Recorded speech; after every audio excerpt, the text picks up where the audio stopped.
Hey friends, it's your pal Mike Shea from Flourish here with the Lazy D&D Talk Show. In this weekly show, we talk about all things D&D. This show, like all of the work of Flourish, is brought to you by the patrons of Flourish. If you want to help support shows like this and get access to exclusive adventures and exclusive material to help you run your 5e games, you can do so by going to patreon.com/Flourish and signing up. Links to sign up for Patreon are in the show notes below. We have a lot of interesting topics to talk about today. A lot of spotlights, one preview, lots of different things going on.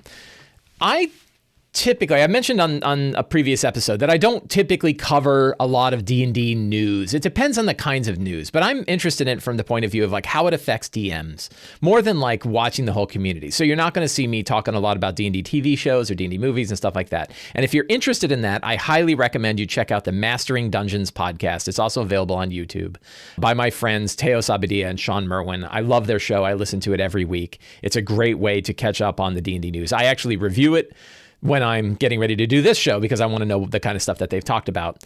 And is there anything I want to talk about as well? Or am I going to leave it to them? Because it's very nice. I always look at this as like when I see somebody else doing a great job with something, I'm like, that's great because that means I don't have to do that. That means they've done it. They're doing a wonderful job and I get to sit back and enjoy their stuff rather than feeling like I have to do it myself.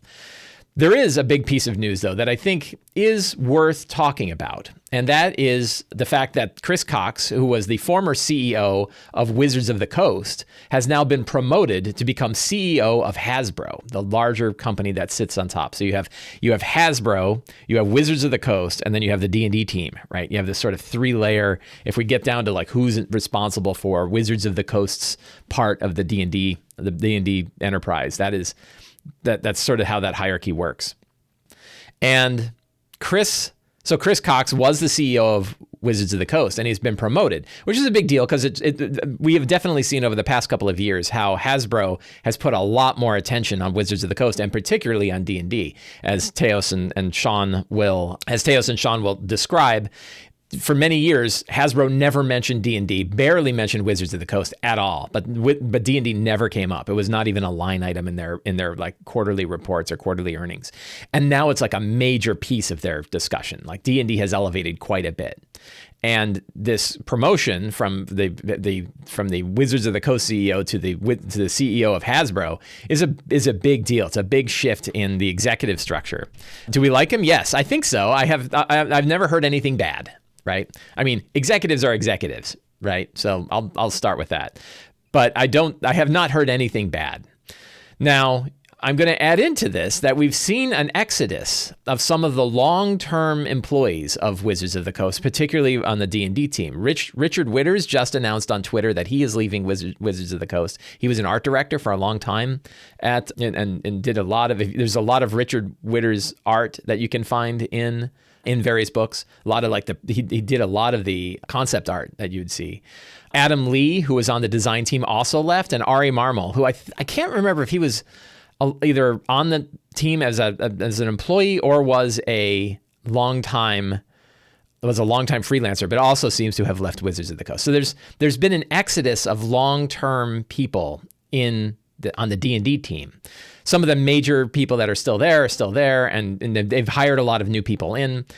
And when we talk about, the reason why I think this is important is because many times in many conversations I've had across all different platforms on the internet, but particularly in Discord and certainly on Twitter and other places, there's a lot of talk about trying to figure out what Wizards of the Coast is going to do, and particularly with new editions. We do know that there is going to be some new version of the core books coming out in 2024, I think it is. I think it's a couple years away. We know that that's happening. There's lots of speculation about what's going to happen there. Lots of good discussion that I've had with many smart people about what we think that's going to be like. The answer is none of us really know. And the reason we can't know is because it's a small number of people actually working on the books and making decisions about it. And if you think about the coming of 5th edition after 4th edition and how that happened, the 2-year playtest, and there was a huge amount of time where Wizards of the Coast, and I don't think it was Chris Cox, it was whoever was the CEO of Wizards of the Coast before Chris Cox. They made an agreement early on, right at the end of 4th edition, beginning of 5th edition, that they were going to let the entire design team work on the 5th edition for 2 years before making a product. And that's almost unheard of in in any kind of profit-seeking enterprise, right? And I remember that I was in a meeting. I was in a cocktail thing, and I snuck in with my friend Jeff Greiner. Jeff Greiner had an actual invite, and I pretended to be like his lackey. I probably was his lackey. And he and I went in, and the CEO of Wizards of the Coast at the time, and I can't remember the guy's name, but he was there. And Jeff said, like, how is it that you are going to spend 2 years doing a play test for a new version of D&D without a single product sold? How do you do that? And he says, we just let Magic pay for it.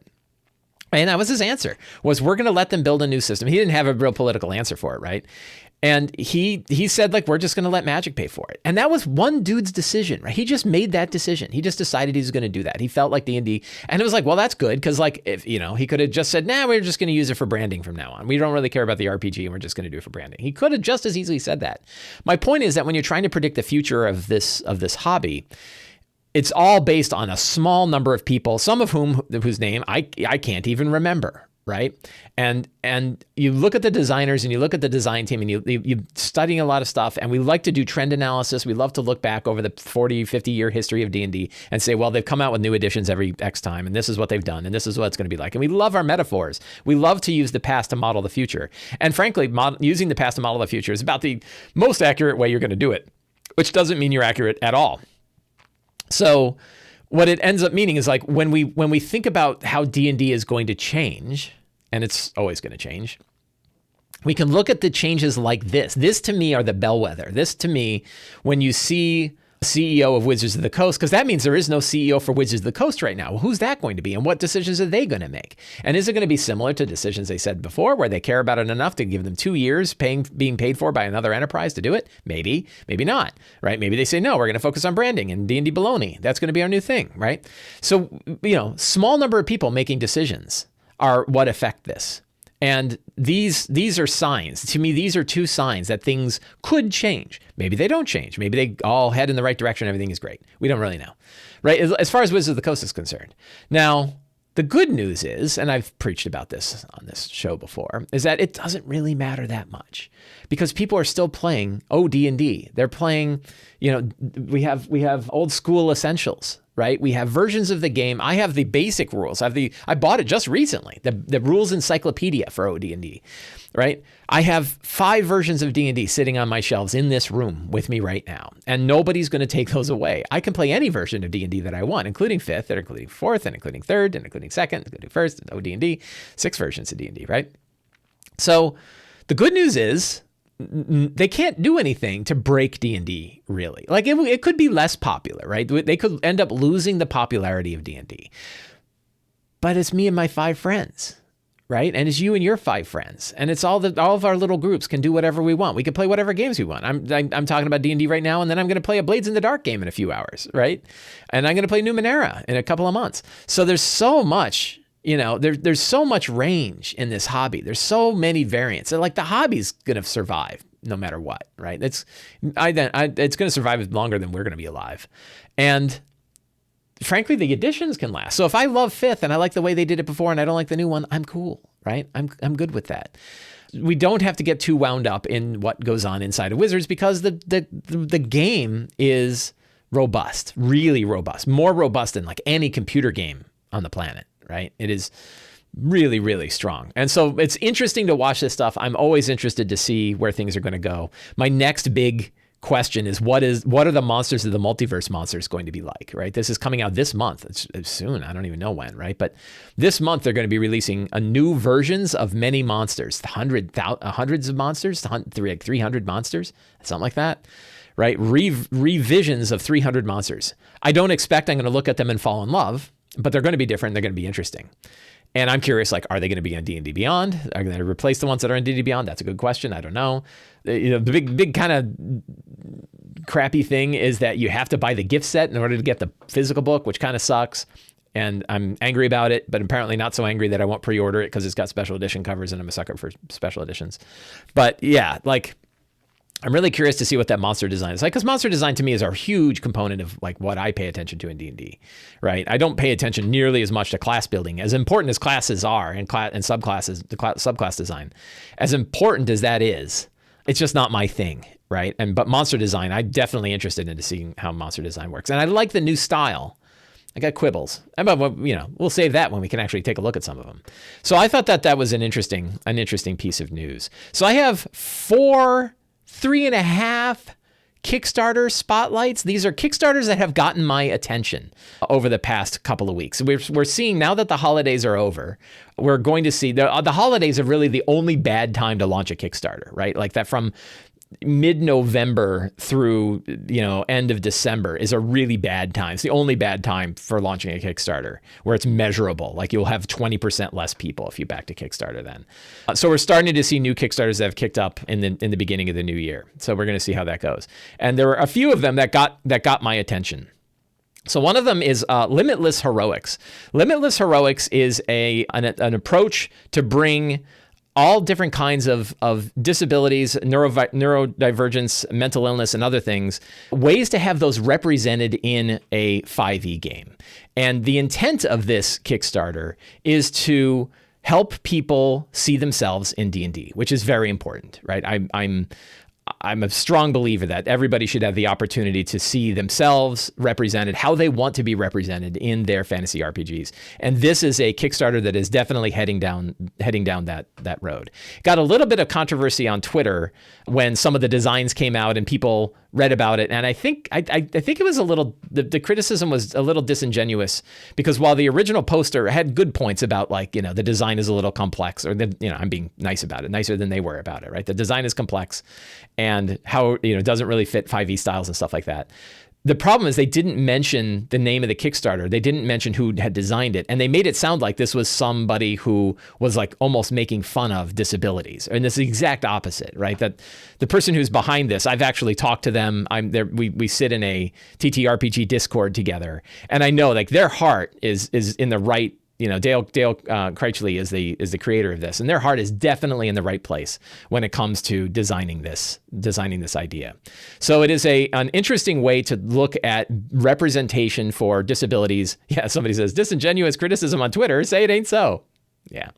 But it's unfortunate because it happened right before the Kickstarter came out. It was really hard, and hard on Dale, and I think there's lots of room to talk about it. And there's criticism that's going to come from multiple sides in this, which is, I think makes them courageous for doing it, right? Like it's an important thing. And we know it's interesting. We've seen the popularity of the combat wheelchair accessory, which you can get for free, right? And that brought brought a big spotlight under the importance of accessibility in D&D. And I think this is really going through and taking a look at it. There are a lot of free samples with this Kickstarter, so you can take a look at the kind of design that's going behind it. There's a lot of interesting stuff. And so if this is the kind of thing that's interesting to you, if it is interesting and important to bring more diversity, more of a spotlight on how disabilities can be represented and how they can be approached. And I thought about this, like, how do you have a blind character, right? What if you want a character who's blind and you don't want to say, well, they have disadvantage on everything for the whole game, right? Aren't there ways to kind of deal with that? And so it offers, there's a sample, there are samples for a lot of things about like how to bring blindness in, how to make it so that it still represents blindness, right?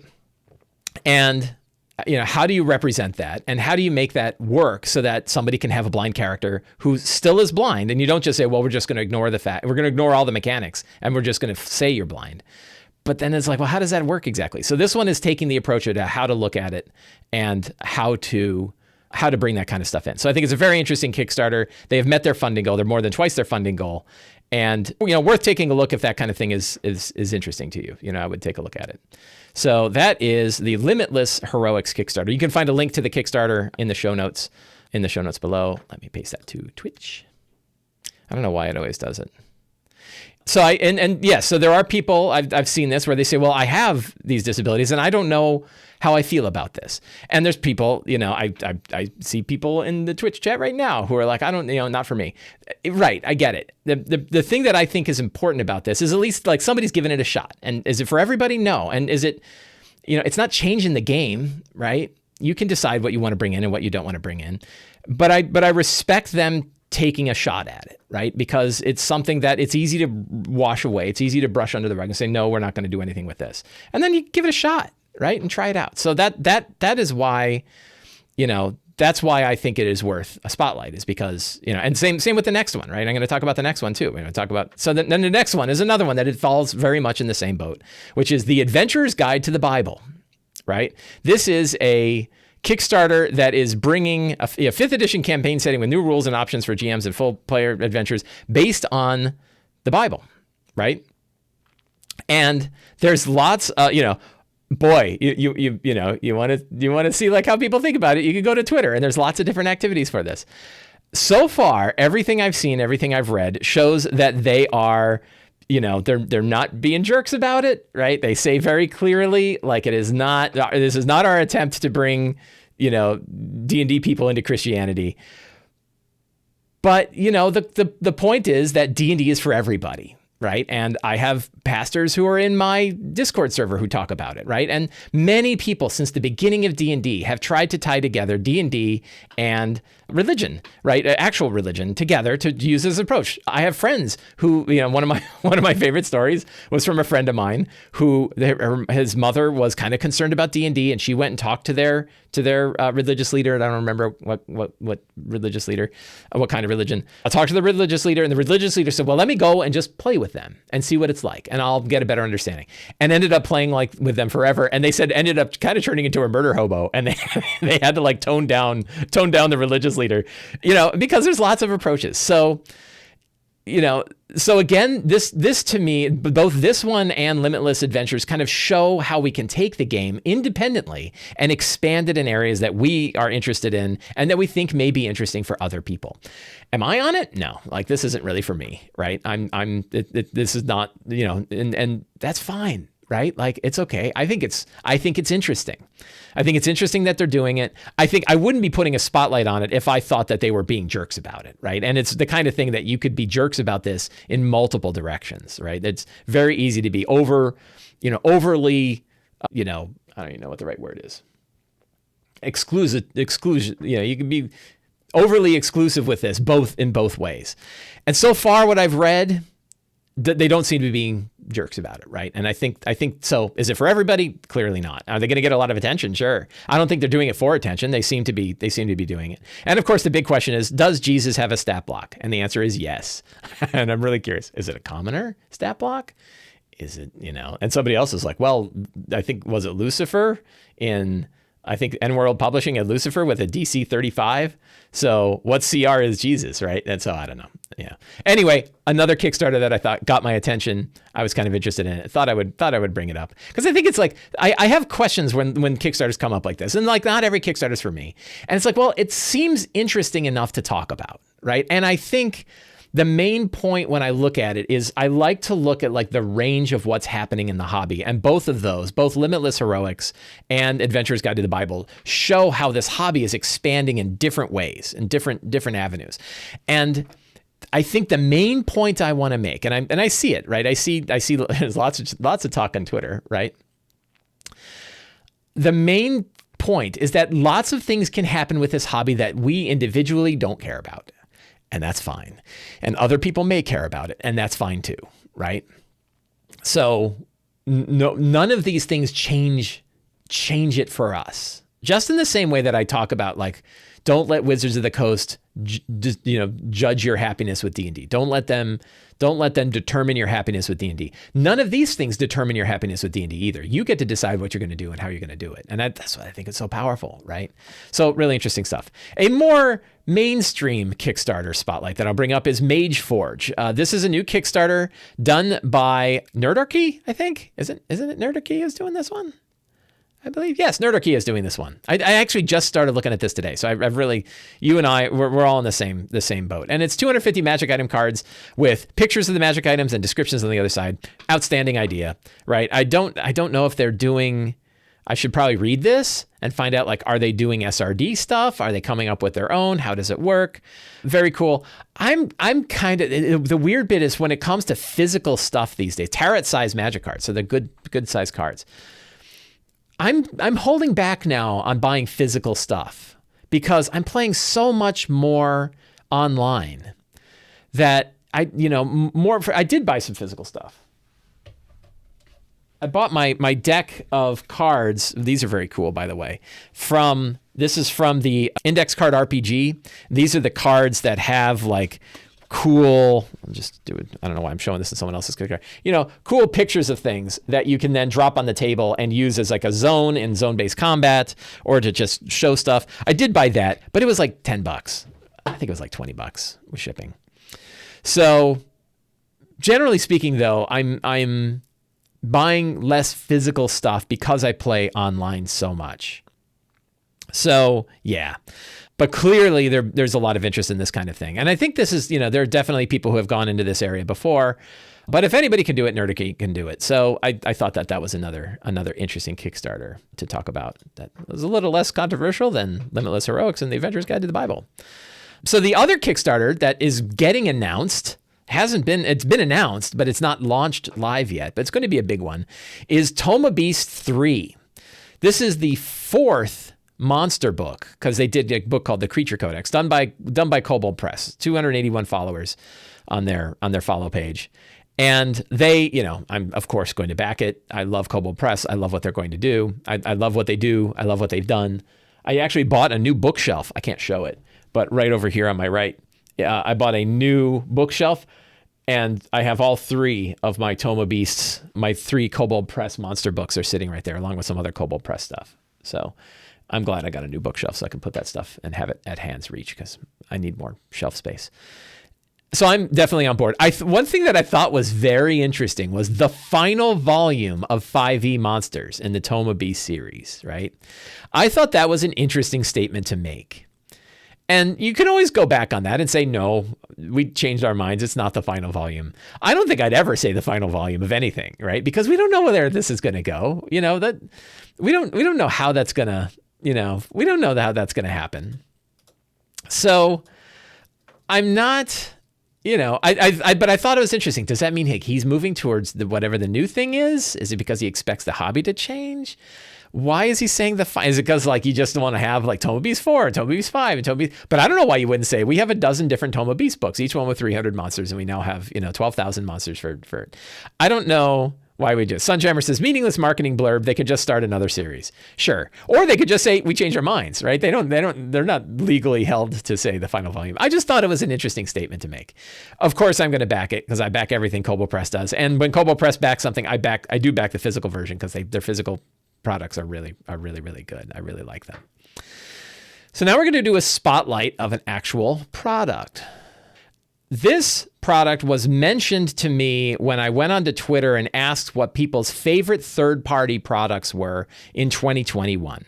Came up from a few different people. And I said, okay, well, I didn't have a chance to put it on the 2021 list because I hadn't read it, right? The other ones that were in the 2021 list, which I think you could see was either 2 shows back. It was either the last show or the show previous. I can't remember. When I went through the products, the notable products of 2021. And I did get a chance to look at this, and it is really cool. So this is available on Drive-Thru-RPG. So they didn't put it under the DM's Guild umbrella. It is a 15 folk horror encounters for 5th edition. It is available, pay what you want, with a suggested price of $7. My recommendation is pay the $7, right? Be a good citizen. And pay the $7. It's unfortunate. I did a little bit of a data study on this back when I was able to pull a lot of data for this. And what I found is when you do pay what you want, you end up making a lot less. You make a lot less paid sales overall, period. And that ends up hurting your rankings and a lot of different things. I don't put it for cheap if you want, but I don't recommend putting out pay what you want. I don't recommend using pay what you want as a service, because I think it ends up not only hurting your income that you deserve because you made a product and you want people to pay you for the work that you did, but also because it ends up making it harder. As you notice, it didn't meddle, right? It's not even a copper bestseller, but yet I saw a lot of people talking about it on Twitter. I can't say, because I don't have the back end data to say that the reason why they didn't meddle is because it's a pay what you want. But I know that when I looked at the DM's Guild, pay what you want products were almost certainly likely to get less views and less sales than other ones, which meant you don't get the same visibility that you would get otherwise. All right, so business part of it aside, it is a cool product. 30 pages roughly. 30 pages if you cut out like the OGL and the other categories, and has some very interesting, cool encounters. Lots of different encounters that are all kind of tied to old folklore. I really like the art. I like the typography a lot. I think it looks really good. From the readings that I've given it, it reads well. I didn't see anything that jumped right out at me like, oh, this is terrible. And I dig this style. I think this is a really good, strong kind of independent product. When I think about the kinds of products that people can put out that they can do for reasonable costs and reasonable prices and get in front of people, this is a really good example of the kind of stuff they can do. And a lot of people that I talk to on Twitter, a lot, I don't know, it's hard to put numbers to it. Really liked what they had here. So yeah, really neat stuff. Look at, that's cool. Like I like this kind of stuff. A lot of neat sort of production on how to do it. And boy, when you go, look at that, cool, right? Crazy Twisted, the Ghostly Guide. So neat encounters that you can sort of drop in. I looked at this and immediately thought like this would be a fun thing to mash up with Tales of the Old Margrave, the Kobold Press book that has like the ancient forest. I really liked the setting of Tales of the Old Margrave a lot. And I think that it could be really fun to add in encounters like this and drop it in. So I would suggest taking a look at what Crooked Roots 15 folk horror encounters for 5th edition. You can get it on DriveThruRPG. It's pay what you want, but be a good person and drop the $7. It's a reasonable price for a cool product that came well recommended on Twitter. So check it out. Definitely neat stuff. The Groat Man. Right. And the big one was like what influenced, I think they had it at the beginning. Let's find it here. This is a really cool idea. Where is it here? Lots of content warnings, and I'm glad they did it. That's always good to know. Touchstones. I think is it touchstones? Yeah, so this is like, what are the things that help you build the ideas for your adventures, right? And I think it's kind of cool to put these in here. And boy, when I read this list, like some of these I haven't seen, right? I haven't seen Blood on Satan's Claw. I like the title though. But I've seen, Wicker Man is fantastic. Blair Witch, of course. The Witch is really great. The Ritual, these two, The Green Knight is really great. So, lots of different, I really, when you can look at it and see where their inspiration came from to design this, that I think is a really cool way for you to get an idea of like, am I on board with what this product is like? It's a good idea. And I think I kind of wish I had done it in my books, right? I wish that I had said like, here are some of the influences that influenced these books. Like, I have my Adventure Gloom, which is actually taken right from John Wick, right? So lots of different times where I wrote an adventure and said, oh yeah, I'm basing it on this, the good, the bad, and the ugly, of course, right? Or not, I did Fistful of Copper, which is obviously a take on Fistful of Dollars, and that's because the plot is exactly from Fistful of Dollars. So neat stuff. So check out What Crooked Roots. Again, you can find a link to the product in the show notes below. I did a YouTube video on using the progress clocks from Blades in the Dark in my D&D game. And it's interesting. I've seen, I kind of get this on different videos. So what is it? A progression clock is essentially a way to have steps of success or failure rather than a single success or failure when you're doing a skill check. So the idea is you can take my recommendations for doing it and my criteria for a Blades in the Dark style progress clock are that you improvise them on the spot. You can improvise them during your game to decide this is a complex activity and it's going to require so many successes before it works. There are different kinds of clocks. You can use them for detrimental things like the guards are becoming more aware of your presence, or good things like we are discovering more and more information that we need. I recommend tying the steps of the clock, the number of tick marks in your clock, the number of slices in your clock should, in my opinion, be based on things that make sense in the world. So if there are 4 locks locking a door, that's a 4-step progression clock, as an example. If you need to recover 6 pieces of information to blackmail the corrupt lord, then those are 6 things that you do. And what is my third? I thought there was a third thing for making sure that those clocks work well. I can't remember. So they're a really good thing. The interesting thing was the number of comments that I had on that video that basically said, well, that's 4E skill challenges. What you're describing are 4E skill challenges. And I have run a tremendous amount of 4E D&D, right? 4E D&D was how Sly Flourish got started. As everyone, James Intercastle likes to remind me of this all the time.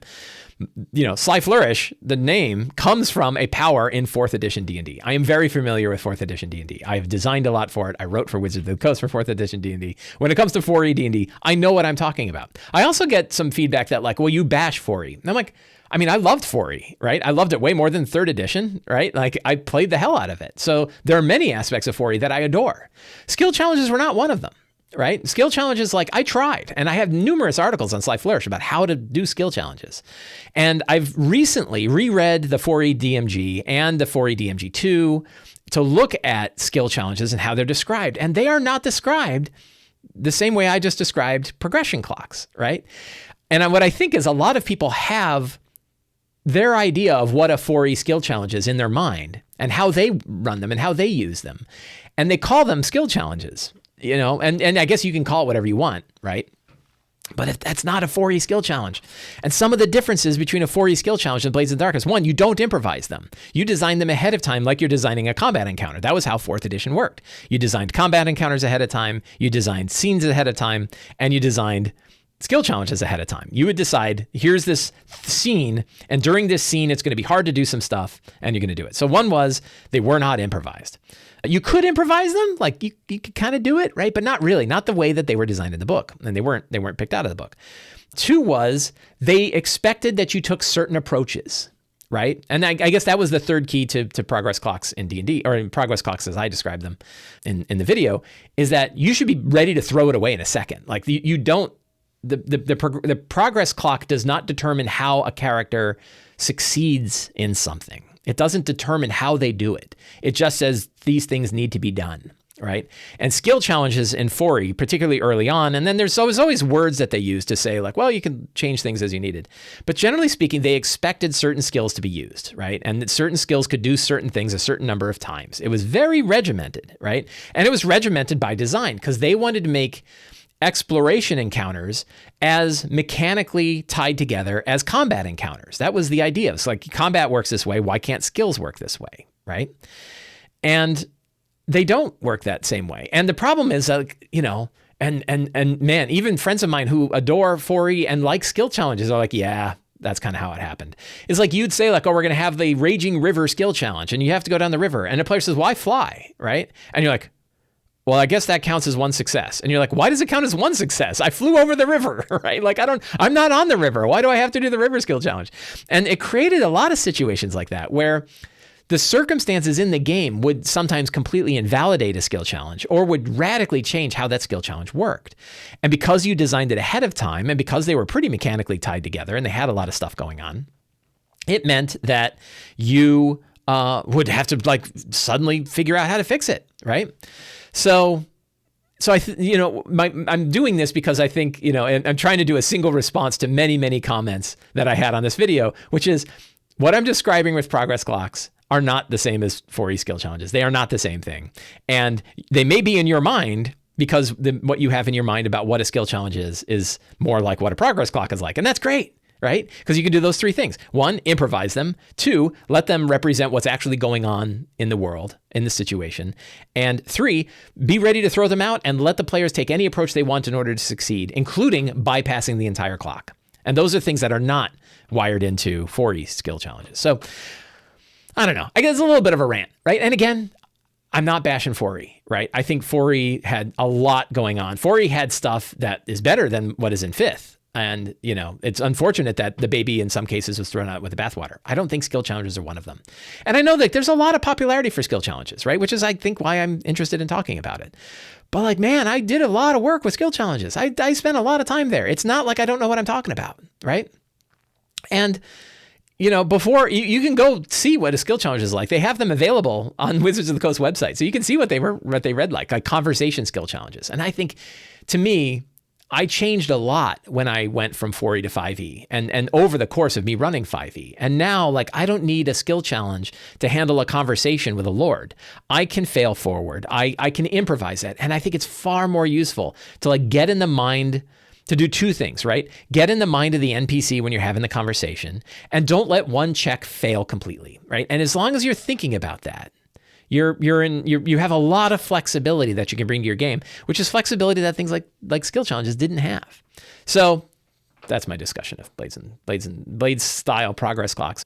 Let's talk about some patron questions. These are questions that were posted to the January Sly Flourish Patreon Q&A thread. So if you want to get questions like this added to if you wanted to add a question to something like this, you could do so by becoming a patron and looking for the January Q&A thread and posting a question there. I got lots and lots of questions, 40 questions, I think. So this is the beginning. These are the first questions of 2022.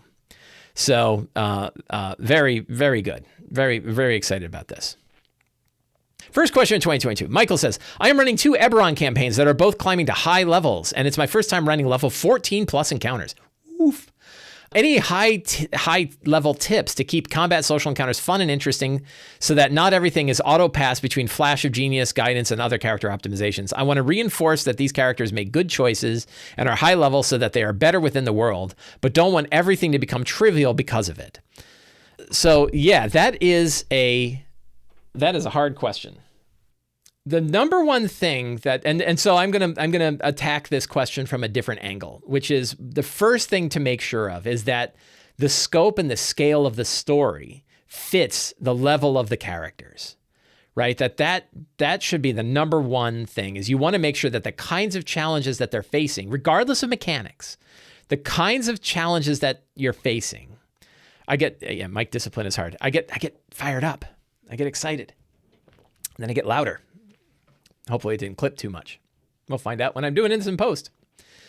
So start with making sure that the kinds of challenges that they're facing are appropriate for their level, right? They should be facing major challenges. And in Eberron, that's a little hard because Eberron is really, I think, its strongest in tier 1 and 2, sort of first to 10th level, because it is very kind of local, regional, and world. And there's not a lot of like world threats in Eberron. Like, because everything is so regional, you can have big regional threats, but the world threats are harder to come by. You can do them because you have the Daelikers and you have some stuff like that. So you can do it in Eberron, right? But you're going to be radically changing like the face of Eberron when you get into those kinds of challenges, right? And the planes are sort of a weird thing. And in a what I will refer to as a traditional D&D game, a sort of more Greyhawk, Forgotten Realms style D&D game, the outer planes becomes your way of really tapping into those tier 3, tier 4 areas, right? Traveling other worlds. And in Eberron, they have other worlds, and you can do it, but like they're not very well spelled out, not nearly as much as like the political issues going on in Sharn. So that's number one, is making sure that the kinds of threats that they're facing are appropriate, that they should be facing, they should be dealing with challenges that are appropriate for their high level when they get to that. But you're actually asking mostly about like, well, how do you do a skill check when it's not, if you do a DC 20 skill check? And part of it is like, you got to recognize there's certain things that they're just going to be able to do now that they never even need to do a check for anymore, right? And if you've got a rogue who's been putting a lot of stuff in, the fact that they're going to get a 35 on their stealth check, you're going to have to go with like, they can just sneak. Like they're really hitting that they're hitting super heroic levels, right? And when they hit super heroic levels, it's okay for them to just bypass a lot of stuff. And that means the kinds of challenges that they're going to face, have to be a lot higher. I think it's just generally, if they're going to roll the kind of skill check where they can use Flash of Genius and guidance and their expertise and other things, I think it's okay to just kind of, you let them roll their 35. And, it means, and can you up the DCs? Sure, right? You can say like, look, this is a door built by the orc gatekeepers, and they didn't want the Daelikers to get through it, which means you can't just go up and pick it, right? You can't just go this. But if you have like a mixture of mechanical blocks and arcane blocks, and 2 characters both have to like channel their energy to do both of these, it can have a DC of 30, right? You can go ahead and bump the DCs way up and make it hard. But the main thing is, and I'm banging on this thing. I just was talking about it with the things. Start with the story, right? What's the story? Why is the challenge of this challenging for people who are that powerful? And there are definitely opportunities where those challenges exist, but mainly it's about thinking about, in the story, why does it make sense that this would be challenging? If it doesn't make sense that it's challenging in the story, then they just do it. Like convincing people of stuff, they're level 15. They got glowy lights around them. They just, when they walk into town, everybody knows who they are. They don't need to make charisma checks, right?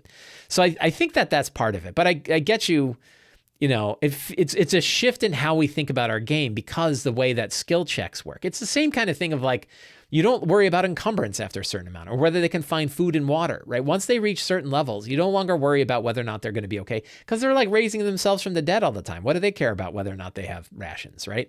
So we kind of no longer worry about the rations. In the same way, we don't worry about trivial skill challenges or we don't worry about trivial skill checks. We worry only about really important skill checks because they're really important people. They're really important characters. Michael, I hope that answers your question. I know you probably want a little bit more in the crunchy mechanic side, other than just keep up in the DC when it's reasonable. Don't up the DC. This is I think one of the other questions talks about this. Don't up the DC just to make it hard. Only up the DC if it makes sense for the world, right? Why is that door a DC 30?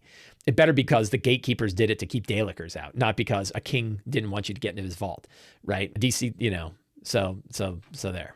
Steve L says, any chance on getting your work on Roll20? Are you working on any more adventures to post online or in a book, etc.? So this gets to a larger question of how come you can't find like Ruins of the Grendel Root or Fantastic Lairs or Fantastic Adventures as modules that you can buy on Roll20.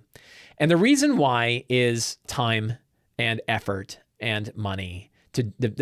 All of these things take a fair bit of time for a relatively narrow audience. One thing I try to do and so far have done and plan to do with like the Lazy DM's Companion and stuff like this is making sure that all of the maps and everything that you have in there, you can use in any VTT of your choice. So you can definitely, I think, pretty easily. And I use a lot of SRD monsters, right? I use a lot of monsters from from the open game license. So if you have like the monster manual on Roll20 and you have my maps, you can pretty easily put together like Ruins of the Grendel Root in Roll20. It's not as nice as a full package where you go there and you buy it and all the lighting is set up and everything like that. And there's a few reasons. One is I'm one guy, right? And the Sly Flourish Empire is one person with a lot of help from a lot of other people, but I don't have a staff and I don't have things that I can just offsort. And even when I'm like, sure, but why don't you just hire somebody? But when you hire somebody, I still have to manage that, right? Every freelancer that I've hired to do something, I have to manage it and I have to make sure the quality is good. And I have to make sure quality control is good. And I have to do customer service on it. There's a lot of stuff that happens that it's always going to come back to me, right? And I don't have the time. I'm either making new books or I'm doing stuff like that. I don't really have the bandwidth to do both. And sure, that's great for Roll20. What about Fantasy Grounds, right? What about Foundry, right? And now do I have 3 new ones? Like both those are all really popular. And I guarantee you, as eager as you are to have it on Roll20, other people are eager to have it on Fantasy Grounds or Foundry, right? And I've had people come to me. It's like, I'll just do it. Hell, I'll do it for free or I'll do it for a commission. I get it. But like, it's still my stuff. And if it goes up there, it's still my responsibility if something's not right or it doesn't work right or it needs to be updated or something like that. It is really, really hard to do. So I'm instead trying to make sure that the books are as available to the most people as possible, which is, PDF, physical with digital maps that you can then import into your tabletop of choice. Another thing is I don't use the other ones. I don't use Foundry, I don't use Fantasy Grounds, and I don't use Roll20. I use Owlbear, and Owlbear doesn't have modules, but I probably wouldn't do it for that anyway. There are actually a couple of VTTs where some of the stuff is available. I think there's a few adventures available for like the Astral tabletop and stuff like that. And that was because they said like, look, you just hand us this stuff and we'll do everything for you. And I was like, all right, we'll try it out. Right. But it is really, it's really hard to do. And so the answer is I don't have the bandwidth. And if you think it's easy, trust me, it's not as easy as you think it is. Right. So that's the question. That's why it's not there. And I get it. People want it. I know they're eager. And if I had a bigger enterprise and I had people that could do it, that'd be great. But like I talked about it with Scott and James, right? And we all agreed. There was 3 of us and we all talked about it. And I was like, it's really hard, right? Like James has done it. James Intercasso has made many modules. He took Wizards of the Coast stuff and made it available on Roll20. He knows what he's doing and he knows the cost. And even for him to be able to do it, he's just like, it's this or I'm doing other work, right? And do we know that we're going to be able to make a return on it? And is the return even worth it? If it's not significant, but we still have to do customer service forever, is that worth it? And our end of this, we don't even know because we haven't really done it. Maybe one day, but I don't have anything. I don't have any plans on my schedule. Joe M, when do you like to give out? I talked about this. When do you like to give out a 1-page campaign guide to your players? The short answer is 1 to 2 days before we're going to sit down at a session 0. Right? I talked about this yesterday. Yesterday, I did an hour and a half Twitch stream. It'll be available on Tuesday, talking about Wild Beyond the Witchlight, my session 0 for Wild Beyond the Witchlight. And I described it there too, which is you want to be really careful about when you hand out your 1-page campaign guide. If you hand it out too early, your players are going to build characters on their own, or at least have characters in their minds that they're fully fleshed out and ready to go. If you don't give it out early enough, they won't read it. So to me, the answer is probably a day before, right? Like 1 to 2 days before you're going to have your session 0 with a very big disclaimer. Don't make characters yet. We're going to do it during the session. If you're doing it the way I do it, right? Like, different people do it different ways. But I like to do it 1 to 2 days before, which is enough time that they'll read it, but not enough time for them to think up a character. And it's really hard to do. And they generally do it anyway. All right. Try not to think too hard about your character because we want the characters to be built together during the session 0. You want them to read it, but not act upon it. Right. So the answer to your question is 1 to 2 days. That's what works for me. And again, how everyone else runs their session 0s can vary very much between DM to DM, and how you want to handle that. Right. Whether maybe you want people to come with characters ready to go. That's up to you. So it depends on your style of your session 0. For me, 1 to 2 days is about right. And even that's not perfect. Right. It's really, really hard to do perfectly. Lawrence H says, what, if any, start of game rituals do you have to help the players settle into a gaming space and get ready for the adventure anew? What, if any, end of game rituals do you have? How do you reflect on just the finished session and look ahead? That's like 7 questions, Lawrence. That's not one question. My start of game ritual I describe, and it is in Return of the Lazy Dungeon Master, and I think you probably heard it, and I'm sorry that you've heard it before, and you may want more, is who wants to describe what happened in last session's game? Right? I say it just like that. And we go about. Honestly, that hasn't been working tremendously well, particularly online. I get a lot of dead air. So I'm probably going to start classic Lawrence. I'm probably going to change that a little bit and give a little bit of primer. I don't know what I'm going to do with that, but I'm probably going to start priming that pump a little bit beforehand with last week in our series, these kinds of things happen. Who wants to fill in some blanks? Something to get them started, get them excited, get them started so that they remember. So they're not just like, who wants to describe what happened last session's game though? And I get dead air. It's such a drag in the first thing. It's not a great way to bring people in. End of game ritual is, and that's where we'll end today's adventure. I just like to say that. It's like me, and I clap my hands like I'm closing the book, right? That's where we end today's adventure. I often end at a cliffhanger, and I say, that's where we end today's adventure. And I get people that go, oh, and it's great. And it feels like Critical Role. Like you see that in Critical Role, right? When they end the session, everybody goes, oh, and I get that feeling, right? So I feel like that is a much better ritual at the end of the session than the who wants to describe what happened in last session's game works at the beginning. How do I reflect on a finished session? I don't. And I'm not saying it's good or bad. It would be really great to sit down and spend 10 minutes writing up some notes and capturing some stuff that needs to be captured and making sure my notes are good. I suck. Usually I'm very busy or I'm going to bed, right? And so I just like, yep, we're done. And then I'm out, right? And then I worry about it and I think about it when I'm getting ready to do my next session. The only other ritual I have is the 8 steps, right? When I'm doing my prep for my game, I like to sit down with the 8 steps and go through them. And that's a ritual, right? And part of that is because the steps to me have been very useful. Part of it is because it's a nice fixed thing that I can do. I can do it just about anywhere. And it helps me feel like I'm well prepared for my game. So those are really the answers there. Do you have any advice for constructing complicated political intrigue for a lazy dungeon master? Yes. Most important is this is from Leon P. Most important is to get into the heads of the players, get in the heads of the characters, the NPCs that are involved in this complicated intrigue, right? Who are they? What do they want? What steps are they taking to get there? This is right out of the idea of like villains and fronts, right? And I call them fronts in Return of the Lazy Dungeon Master. I got that from Dungeon World and from Apocalypse World. But I'm starting to just call them villains, but you can call them whatever you want, right? And if you're going to have this, you might, decide who the players are in this political intrigue, right? In this bit of political intrigue, who are the players, right? Who are the main drivers? Who are they? What do they want? And what steps are they taking to get there, right? Which is really just, perfect for any villains, right? The more of them you have, the more complicated they are. Are they intertwined, right? Do they have heralds? Do they have people like lackeys and toadies? And what do they want? Maybe they want different things. Start with the NPCs, drive it from the NPCs, and sort of intertwine it there.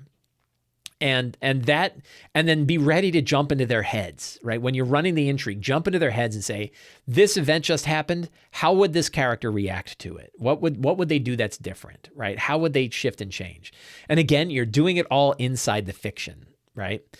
And then if you need a mechanic to tie around, I just was talking about progress clocks is a great way to say, like, anytime there's some political intrigue of like faction growth or anything else, think about like what those steps look like in the world and then drop yourself a little, it's going to take 8 of these to go, and watch them progress, watch these steps progress, right? But getting your heads into the NPCs, I think, is the best way to do it. And this is true regardless of political, complicated political intrigue. Is don't try. I don't know how useful a flowchart is, right? And I think that the reflex is to build like a mind map or a flowchart that kind of draws the interconnections. And at that point, you're starting to try to predict the future, and you don't know what the players are going to bring. So it's better to understand your NPCs really well and how they'll react, what they want, and be prepared for them to react, and then watch how things progress in the game and move that way, and keep track of it, right? You can keep notes for the NPCs. So I think that's how I would approach it. One thing to keep in mind with every question and every answer that I'm giving, the big disclaimer is this is my experience with it, right? And there are many experiences where many DMs, many of you are DMs, probably almost all of you are DMs, right? And you all have your experiences too. Mine are not any better or worse than yours, right? So I'm answering the questions because I'm sitting here, right? But I am not saying this is the way it is, right? And your experiences aren't as important as mine because of your Twitter follower count compared to mine. That's a bunch of horseshit, right? We are all DMs. We all have many experiences. Many of us have many years of experience. Many of us have had lots of experiences even with the few years that we've been playing. And so we all have different views on this. So this is not my way or the highway kind of thinking here. Just want to make sure that's clear. Sometimes I'm very declarative in how I say things. I try not to be, but sometimes I'm very declarative and I don't believe it. Right? I change my mind all the time. So Andrew A. says, thinking about shorter projects maxing out at 5-ish pages, what do you think are the most useful 5e products that you see out there in the community at present? So Andrew A.'s larger question, I abbreviated his question for time, and was like, if you're getting involved in starting to publish some material, and I had mentioned before on my show on how to make it in the industry, you can find that video. I mentioned that shorter products are probably a better way to get started. And I agree with that. So his question is, or their question, Andrew's question is, what do you think, what makes for a good short product? And I mentioned it before, I think he even said like, besides encounters, but I'm going to say encounters, right? Small adventures, small locations, small encounters are really good. Probably NPCs would be good. One of the things I did for Matt Colville, for MCDM, was the Grim Accord, a group of NPCs, right? I wanted to have sort of like a cool group of NPCs you could drop into your game that could be villains, they could be rivals, they could be quest NPCs. You could use them in lots of different ways. I thought that was pretty useful. Monsters aren't bad. If you have a pretty interesting thematic monster, I think that can be a way to go. You can do class stuff, and other people do class stuff. The reality is, though, I just don't think you're going to get a lot of use out of it. Right? I don't think people are going to get a lot of use. There's lots of third-party class material, and I bet it's used I bet the most popular third-party class material, like the Gunslinger from Matt Colville, and the two, the Illrigger and the Beastmaster from MCDM. Those are like the biggest third-party class things that probably exist. And I bet they are used in less than 10% of games. I'd be surprised if it's that many, right? I don't have any data to back that up, but I bet you would be surprisingly few, right? DM stuff, however, is a lot easier. When you make stuff for DMs, it's easier because they could just try it and throw it away, right? They can say like, oh, a monster. Cool. Let me try the monster out. Hey, that worked. I like it, right? Or, no, that didn't work. I'm not going to use it again. And it's very, the friction to bring in new stuff for a DM is a lot easier. I'm trying to figure out that metaphor. It's a lot smoother to bring something in that you give to a DM than it is to bring something in that you could give to a player. Because once you give it to a player, they have it forever, right?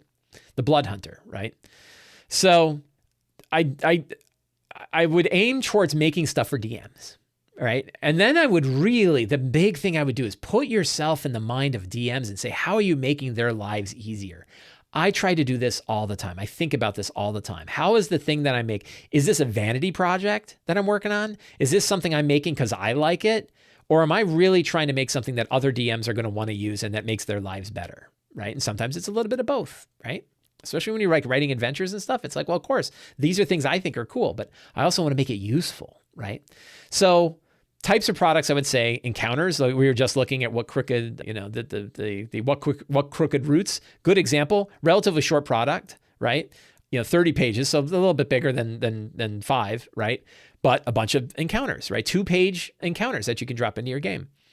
I've talked about the Waterdeep City Encounters book. I think is fantastic. And I would look at something like that. So yeah, I would, encounters are good. Locations, like dungeon, just interesting locations the players might run into, the characters might run into. And you can use like Dyson maps for free. He has a bunch of commercially available maps that you can drop in. I think that would be a really good thing.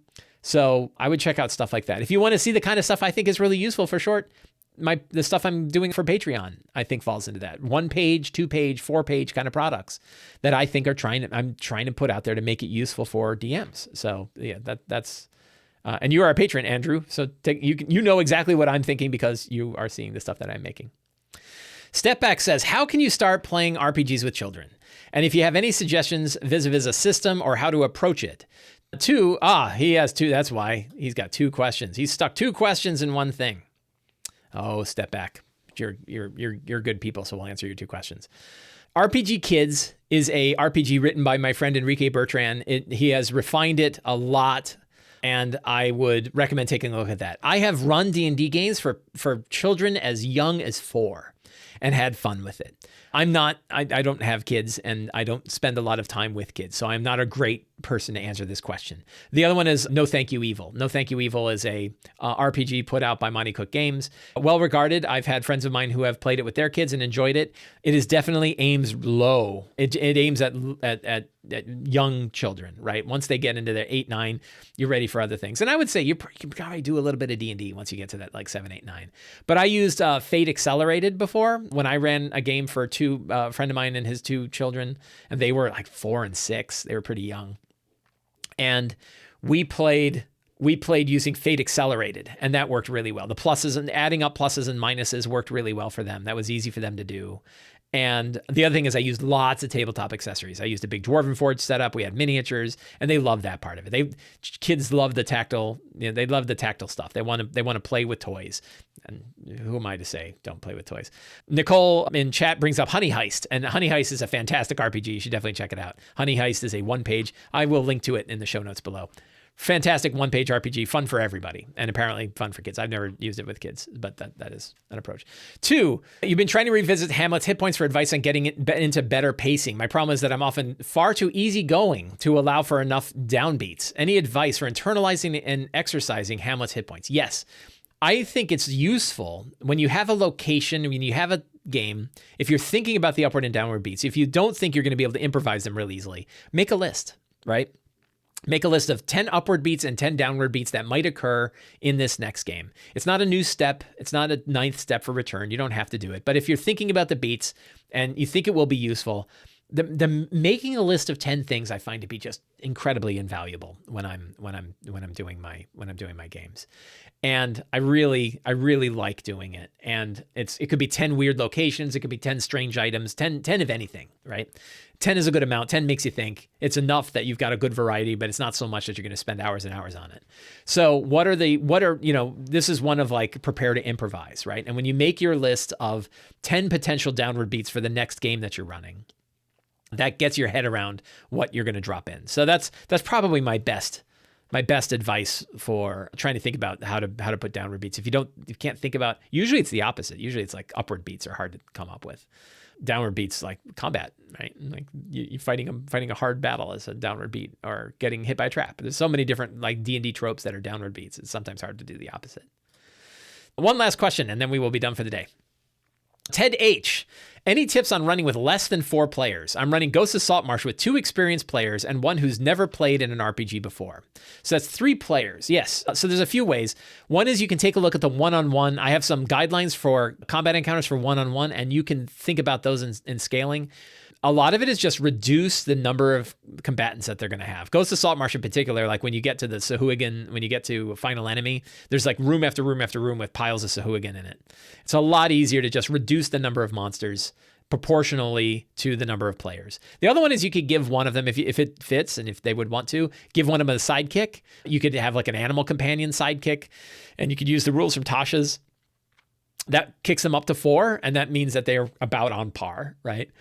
You could have another sidekick. You could have an NPC that they control or something like that. If you wanted to get it to so that because it sounds like you've got 3 players, right? And 3 is pretty close.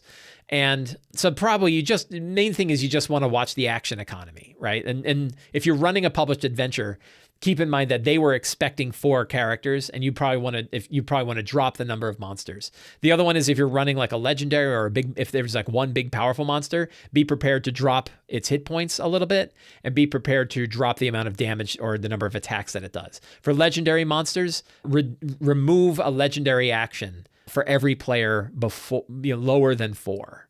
Right. Likewise, you can increase the number of legendary actions by every character above 4. It's not really to spec, but it will make legendary monsters hold their own more against groups of 5 or 6 characters, which normally they wouldn't be able to do. Better is add more monsters. So the add monsters to subtract monsters is the best. It's probably the biggest dial you can turn to tune encounters around your characters. And the lazy encounter benchmark still works. If you have 3 players, you can still use the lazy encounter benchmark to figure out like what are the total number of CRs that I should have in here. Just keep in mind that like an interesting bit of mathematics when it comes to the number of characters is that there's a synergy level that is greater than the sum of its parts or less than the subtraction of its parts, right? That for every character above 4, the total power of the group goes up more than just the 20% of adding the other character. Likewise, the synergy of 3 characters is less, because it's like healing. If one character has to heal, that's a lot of stuff taken, right? That's a lot of actions taken to just do healing. It's a lot more likely for a TPK because 3 people are down. That's a lot easier to knock 3 people out than 5, right? So there's a synergy that comes with numbers of characters. I think it's like a triangular equation, right? Essentially, like, adding a 5th character is doing more than just adding that amount. It's greater. The total power of the group is greater than the amount of the added character. Likewise, the reduction in power of a group is greater than the subtraction of just one character. I'm not saying that exactly right, but I hope you get my point. My point is that they are even less efficient than you would think with the removal of 1, and you have to account for that. And the easiest way to account for that is turn the dial for the other group too, so that they have fewer monsters on their side. That is it for today's show. I want to thank everybody for coming today. It's always a great pleasure to have people hanging out with me, chatting about D&D. It's a real highlight of my week. I really love doing it. So I want to thank everybody for coming. If you enjoyed this video, you can help me out by subscribing to the Sly Flourish newsletter, supporting me directly on Patreon, subscribing to my videos on YouTube, or picking up any of my books. See you next week. Have a great week, and get out there and play some D&D.